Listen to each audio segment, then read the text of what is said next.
Not too many smiles on these faces. It's tension time. The start of heat number 1 in the Toronto Supercross. All eyes focused on that rat trap starting gate. The field off the start into turn number 1. Shuri, number 170, with the lead. Beatty, number 544 on the Kawasaki, through in a second. But it is Brent Shuri, your leader, who grabs the whole shot here at the start of Heat 1. Track conditions here in Toronto almost perfect compared to what we had in Calgary and Montreal. Great track conditions for sure, Steve, and Shuri going right out there and trying to open it up early on a Beatty number 544 on the Kawasaki. Good battle here for third. It'll be Tommy Carson, number 69, who puts the team-tied Honda into the number 3 spot. Pat, outside of the track conditions, how does the track itself compare to Vancouver, Calgary, and Montreal? This is a very fast track. It's got some spectacular jumps, and the riders can really use all the horsepower on these 250cc Supercross machines. There is Shuri having problems through that left-hand turn, but he continues to lead it. We have said on numerous occasions while we're covering Supercross that the start is so terribly important. Let's have another look. The gate drops.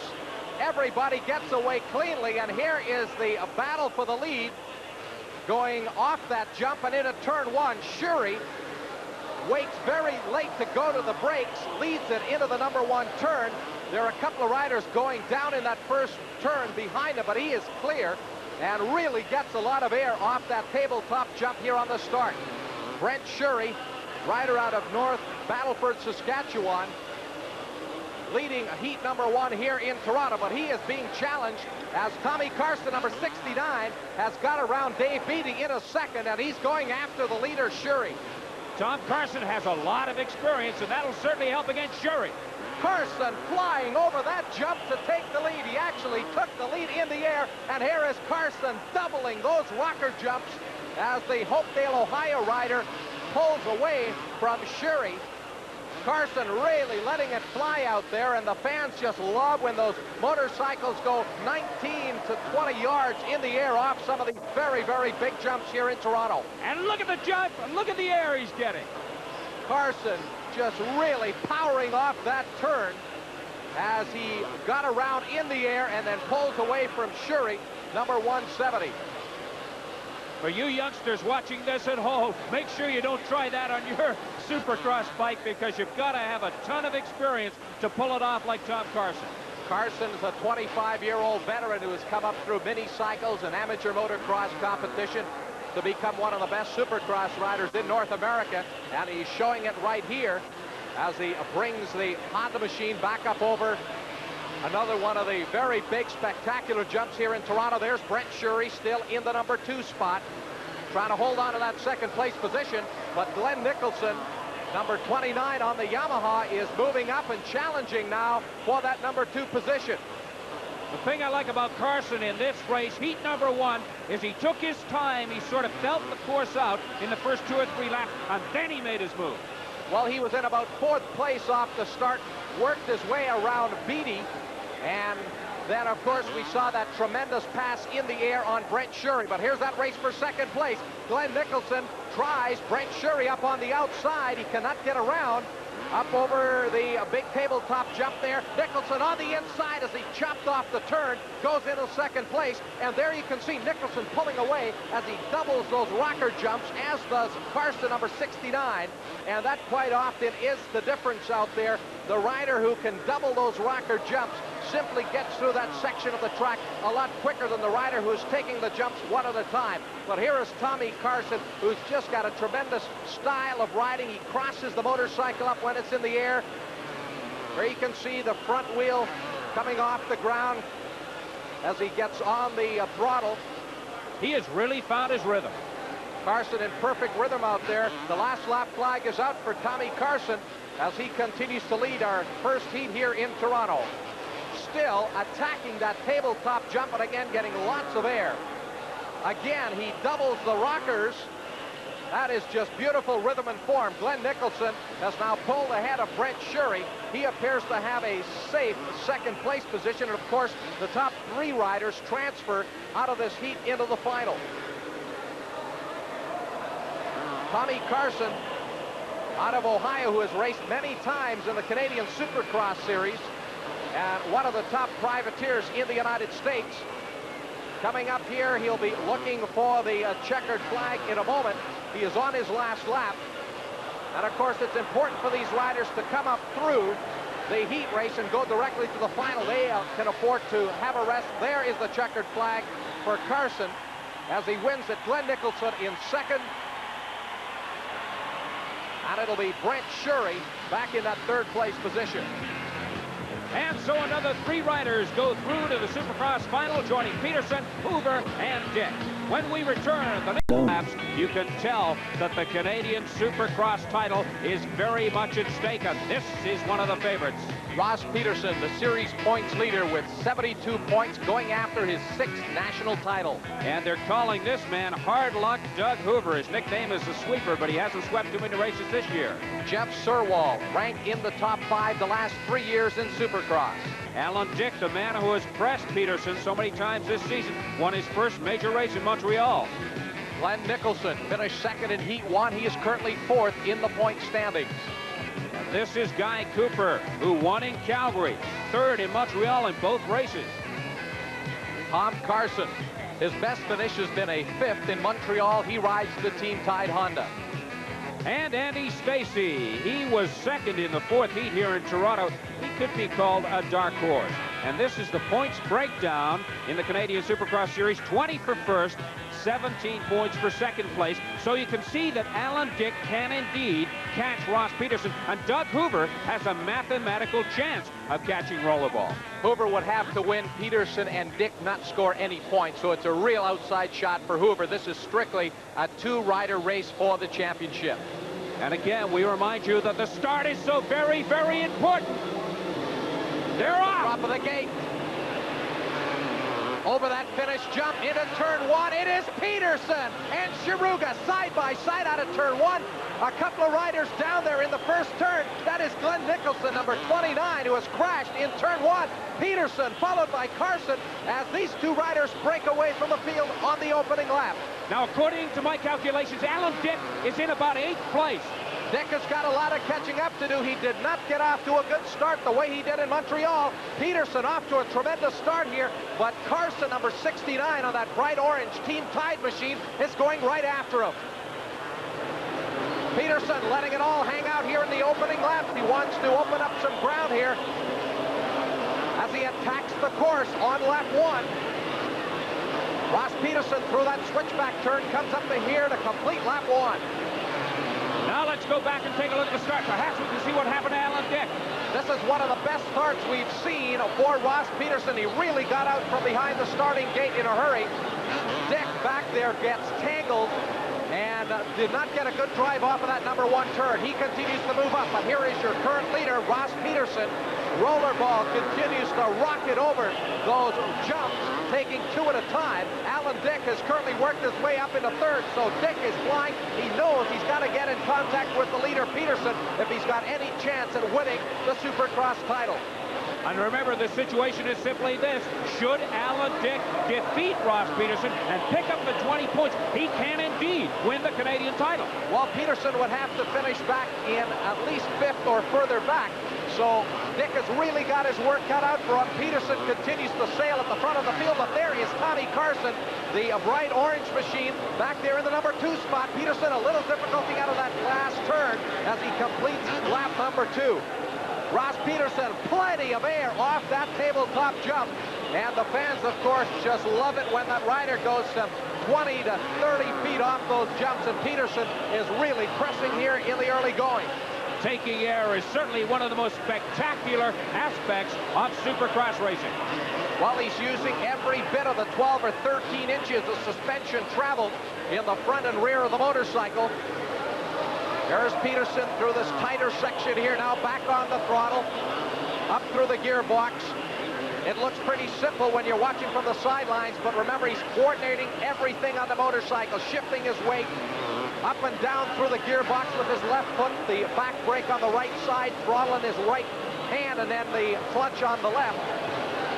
And doing all of that as he hurls the motorcycle up over the jumps, but there is Tommy Carson. He does not want to let Peterson get away. He knows he's got to keep it close, and Carson himself showing great form over the two rocker jumps as he doubles those. You can see the lead that Peterson has, but Tommy Carson's not too far behind. It's only about 8 or 9 bike lengths. Carson has come back up onto Peterson into this tight right-hand turn. Up over, now down to the left, and Carson has closed it back up on Peterson. Tommy Carson, who has raced in many of the Canadian Supercross events and a regular in the United States Supercross and outdoor motocross events, having a great run here in the early laps at Toronto. There you can see the margin. It's about 15 bike lengths as they complete yet another lap. But again, Peterson, plenty of air off that big tabletop jump. And you know, one of the reasons that Peterson is doing so well in the Canadian Series this year is because he had success on the U.S. circuit earlier this year. Well, Ross went down to the Florida Winter Series, had some fine results there, had a good strong run at the Daytona Supercross back in March, and he has been consistently finishing up there in the top 10 or 15 in the major United States events when you're running against all of the factory riders and the best privateers. So I think the competition that he's been getting in the U.S. has certainly helped him here in Canada as he goes after his record 6th Canadian Supercross title. So he has been the king of the Supercross circuit for many, many years now, but Tommy Carson trying to take the lead away from Ross Peterson, and Carson is still right there. One mistake by Peterson, and Carson is going to be right by into the lead. There were many who said that Ross Peterson would never be a factor in Supercross racing because he was too big. Well, Peterson is big as far as Supercross riders go. He's about 6'1" and weighs in around 175 pounds. But I don't think there's any one body shape or weight or height that is any kind of a disadvantage one way or the other. If the rider has got the skill, the determination, and gets in the amount of racing time that Peterson has, he can improve. We've seen riders 5'6" go on to be champions. We've seen riders as big as 6'6" win national championships. And right now, Peterson continues to run up front as he comes on around here. We're just past the halfway point in this 15-lap event, and it has been all Ross Rollerball Peterson who took the lead in turn 1 off the start.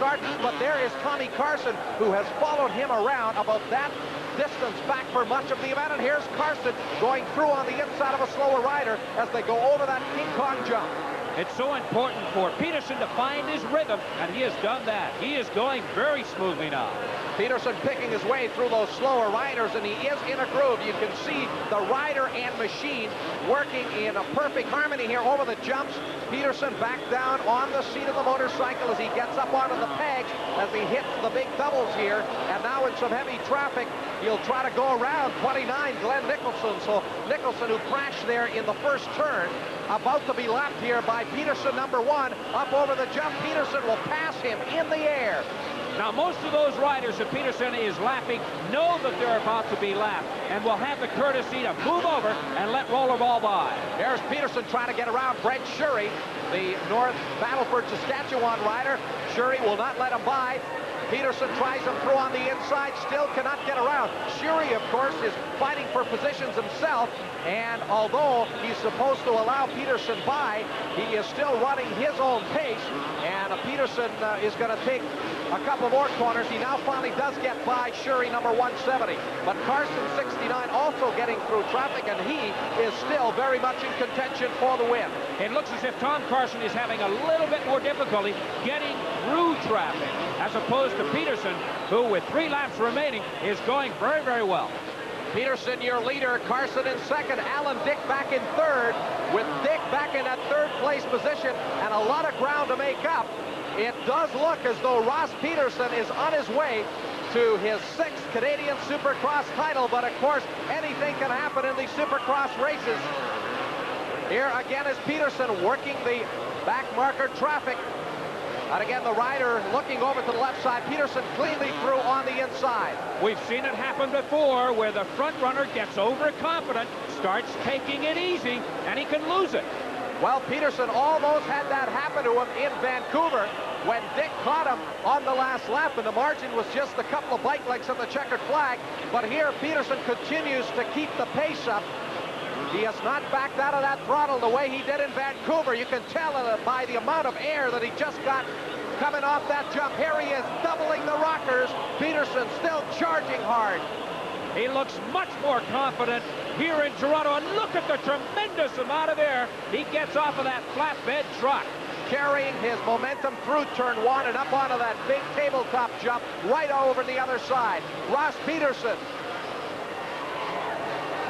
being cautious here now, running all by himself, but again coming up on some slower riders. There's your second place rider, Tommy Carson, on the Team Tide Honda machine.